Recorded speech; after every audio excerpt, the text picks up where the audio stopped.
Mimi naitwa Afisa James ni afisa udhibiti ubora kutoka TBS Kanda ya Ziwa Mashariki Mwanza. Shirika la Viwango Tanzania limeandaa zoezi la uteketezaji wa bidhaa kutoka kwenye masoko.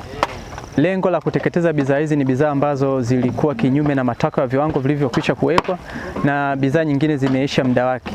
Mfano, kuna bidhaa ambazo ni za nguo za ndani, kuna nguo za mitumba zile za ndani, nguo za kuogelea, lakini pia kuna soksi, kuna gloves, kuna taulo za kusafishia meza. Ni moja ya bidhaa ambazo tumeziondoa kwenye masoko ya Kanda ya Ziwa Mashariki Mwanza kwa ajili ya kuteketeza. Na bidhaa hizo, kwa mfano mitumba, zipo kinyume na matakwa ya viwango. Kiwango namba 758 kinakataza kuingiza nguo za namna hiyo. Kwa hiyo ninatoa rai kwa wananchi wote, waingizaji na watumiaji kusitisha matumizi haya, aidha kuingiza ama kutumia nguo za ndani ambazo zimepigwa marufuku. Kuna chakula ambacho kimeingizwa ndani ya nchi kina lugha ambayo haitakiwi. Kuna lugha ya Kichina. Hizi bidhaa tumeamua kuziondoa sokoni kwa sababu mlaji haelewi ukomo wa matumizi wa bidhaa hii. Kwa hiyo shirika la viwango kupitia sheria yake sura ya viwango namba 130 na kanuni zake limekataza bidhaa kama hizo. Kwa wananchi, waingizaji, wafanyabiashara wanapoingiza bidhaa hii ndani ya nchi wahakikishe bidhaa zimeandikwa Kiingereza ama Kiswahili kwa lugha ambayo sisi tumeipitisha. Kitu kingine ambacho tumekiondoa sokoni ni bidhaa ambazo zipo zimesha muda wake, muda wa matumizi.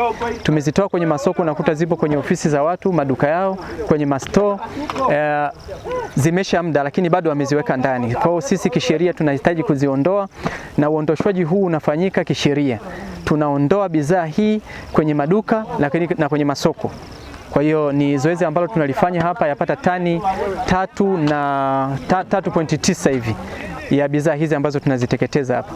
Kwa hiyo zoezi hili linafanyika leo Kanda ya Ziwa Mashariki Mwanza, hapa dampo la Mwanza Buhongwa, na uteketezaji unaendelea kama mnavyoona. Na operation hii inalenga kulinda usalama na afya ya mlaji. Usalama na afya ya mlaji. Kwa nini afya ya mlaji? Tukiziachia bidhaa kama hizi ambazo tumeona kabisa zimeisha muda wake, zinakwenda kutumika kwa sababu ni chakula. Mtu atakwenda kutumia chakula ambacho tayari kimeshaisha muda wake, tayari kimeshatengeneza mazingira mengine nje na matengenezo yake ya awali. Kwa mfano kinaweza kikabadilika na kuwa sumu. Kwa hiyo ndio maana tunaziondoa. Tunayo mipaka mitatu kwa Kanda ya Ziwa Mashariki Mwanza. Tunao mpaka wa Sirari ambao kuna wakaguzi wetu hapo pale. Tuna Mwanza South hapa bandari, lakini pia tuna mpaka wa airport kwa ajili ya mambo ya ndege. Kwa hiyo mipaka yote hiyo tuna wakaguzi. Bidhaa hizi zinapoingia kinyume na matakwa ya sheria ya viwango, kwa hiyo tunazizuia moja kwa moja na tunawapa elimu wananchi. TBS inaendelea kutoa ushauri. Rai kubwa hapa ni kwamba mtumiaji wa bidhaa hasa chakula ajitahidi kuangalia kimetengenezwa wapi, kuanzia tarehe ya kuzalishwa na tarehe ya ukomo wa matumizi yake, expire. Kwa hiyo mtu anapokwenda kununua chakula tujitahidi pia kuangalia si chakula tu, kuna vipodozi pia.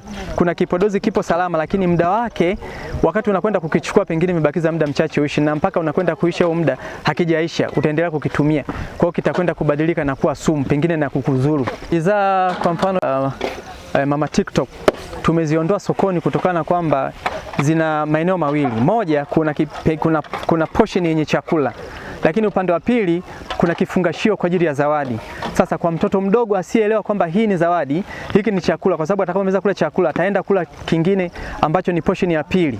Ukiangalia tumeona awali kuna vizawadi kama magari, lakini yapo kwa mfumo wa chakula. Kwa hiyo bidhaa kama hizi tunaziondoa na zenyewe kwenye soko kwa sababu zipo kinyume na ufungashaji. Taratibu kwanza mojawapo ni kuwapa elimu ya kutokuingiza bidhaa kama hii. Taratibu nyingine, bidhaa tunapoiondoa sokoni, huyu mtu tunampelekea hati ya malipo ama control number ya kuweza kulipia kwa ajili ya uteketezaji wa bidhaa hii, kwa sababu bidhaa yoyote tunayoiingiza lazima iwe imesajiliwa, hasa chakula, vipodozi. Kuna vipodozi tumeviondoa sokoni hapa kutokana na kosa la kutokusajiliwa.